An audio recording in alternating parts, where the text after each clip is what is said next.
Sagittarius, hi! Welcome to Mr. Queen PH. At ito ang inyong energy update ngayong December 16 to 31, 2024. So if you're interested in private readings, meron tayong link sa description at sa pinned comment. Pakicheck nyo lang information kung paano mag-book for a private reading. And please subscribe to our channel to show your support. Like, share this video. And also comment na rin kayo kung kayo ay naka-resonate. So, let's see Sagittarius. It's still Sagittarius season. Happy birthday sa inyo. Happy solar return. I wish you all the best in life. Happiness, success, and good health. Ayan. So, let's see Sag. What's up? This is your overall energy, possible challenge, opportunity, and blessing. Okay, recovery ang blessing sa inyo. Kung kayo ay medyo, napagod or nagkasakit ng mga nakaraan, so you will have a lot of energy ngayong second half ng December, or you will have more time para sa sarili mo. So your overall energy is the 6 of Cups. So kung may mga anak na kayo, you will be spending more time with your kids, with your loved ones. Maaring may travel opportunities rin for you this week or ngayong second half ng December to spend more time with your family, with your loved ones. What is the 6 of Cups? The King of Pentacles. This is your finances, stability in your finances. I think yung iba sa inyo, you have reached stability in your career, in your finances. Kaya ngayon, mas may time kayo to enjoy, to go out with your loved ones. Yung iba naman sa inyo, maaring may panahon na kayo para gawin or balikan yung inyong mga libangan, no, na hindi nyo nagagawa dati dahil busy kayo sa trabaho, but now you have more time with that. And yung iba may isa-celebrate dahil maganda ang pasok ng pera sa inyo, may mga na-achieve kayo na goals at dreams ngayong mga nakaraan, kaya you are in a celebratory mode.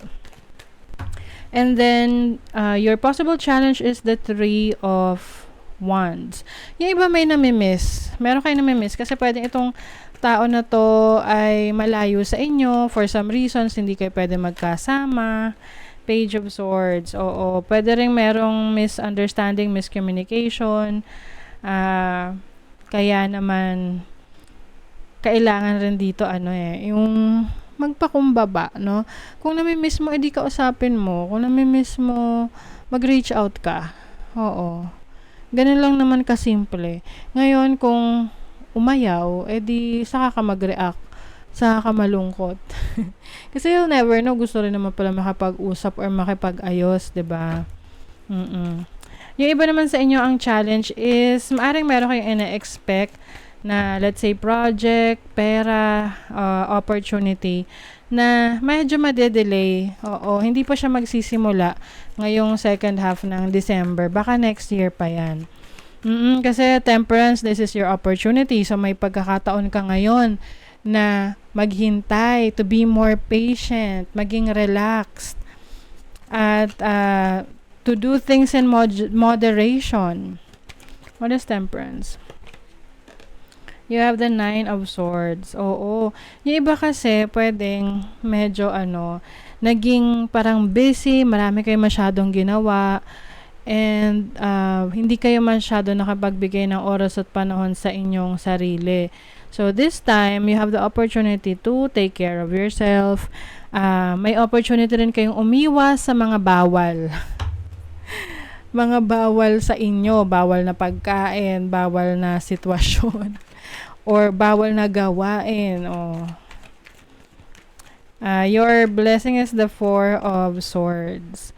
So, I think ngayong second half ng December, medyo relax lang kayo. Oo.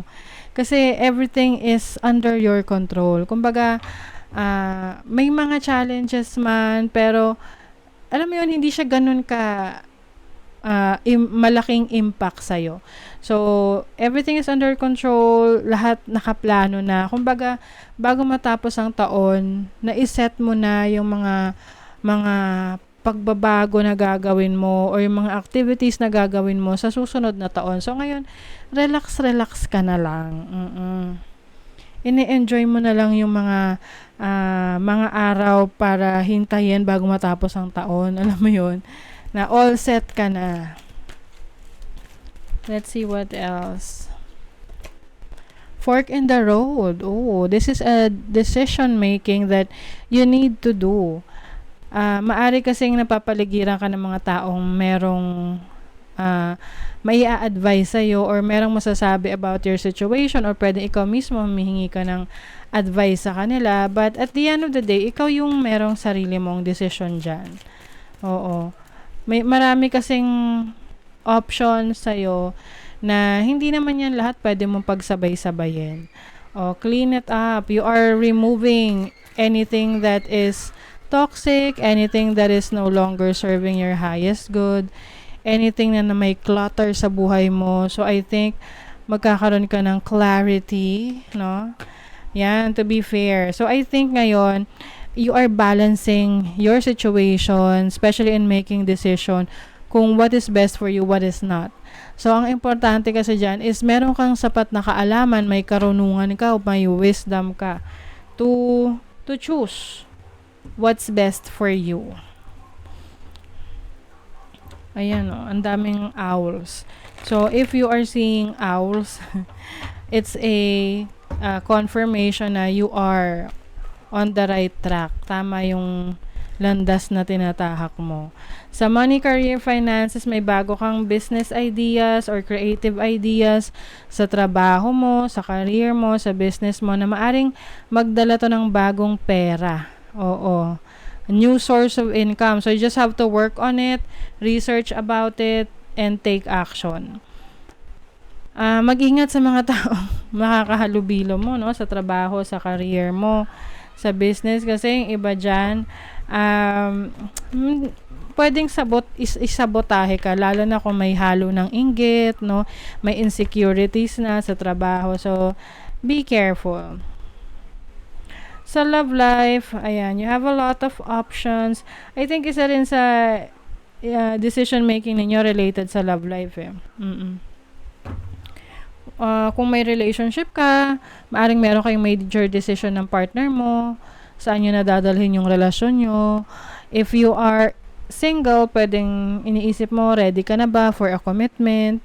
But I think you are also, positibo yung yung iyong pananaw sa buhay when it comes to relationship. Kumbaga, you feel like you are ready. Ready ka if you are single to get into a relationship. Teapot, deep friendship with someone of the same sex. So, yung iba sa inyo, meron kayong BFF or someone who is very close to you with the same sex, no? Na maaring magkakaroon kayo ng mas malalim na relationship, connection. Ito yung modeled unclear thinking. So I think in making decisions talaga, huwag kayong mag-decide na hindi kayo sigurado kasi baka pagsisihan nyo lang. So make sure you are making a decision na talagang napag-isipan mo. Someone is going out of your life or the end of a situation. So yung iba, this can be ending a situation, connection with someone, can be friends or family members or a romantic partner. Pwede rin namang pag-end ng situation like ending a career, ending a project, ending a business na magli-lead ng new beginnings for you. Okay, let's see what else. Final message for Sagittarius. Yes, Princess, you can be your own knight. Ayan. Minsan kasi iniisip na yung iba na kailangan may ibang tao na magsisave sa kanila, no? But actually, you are your own savior. Ikaw ang pinaka dapat mong asahan. Ikaw yung dapat na mas maniwala sa sarili mo. Kasi, paano kung walang iba na tutulong sa'yo, diba? Paano mo matutulungan yung sarili mo? So, you have to be strong enough to protect yourself and to take care of yourself.